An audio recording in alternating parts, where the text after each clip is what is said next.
சாய்பாபாவை தரிசனம் செய்ய வந்த ஒருவர் நிறைய செவ்வாழை பழங்களை கொண்டு வந்தார்.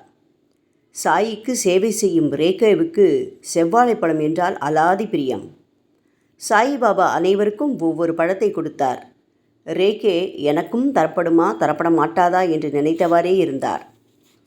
அப்பொழுது யாரும் நினைக்காதவாறு சாயி ஒரு பழத்தை எடுத்து உரித்து கனியை ஒரு பக்தரிடமும் தோலை மட்டும் ரேகேயிடமும் தந்துவிட்டு சாப்பிடு என்று கூறினார். என்ன செய்வது, அவர் கூறியவாறு செய்தார் ரேகே.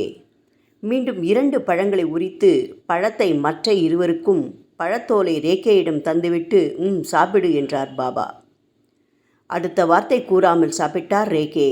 அடுத்த பழத்தை உரித்து பாதி பழத்தை பிட்டு எடுத்து அவர் சாப்பிட்டுவிட்டு மீதி பழத்தை ரேகேயிடம் கொடுத்து சாப்பிடும்படி கூறினார் சாயி.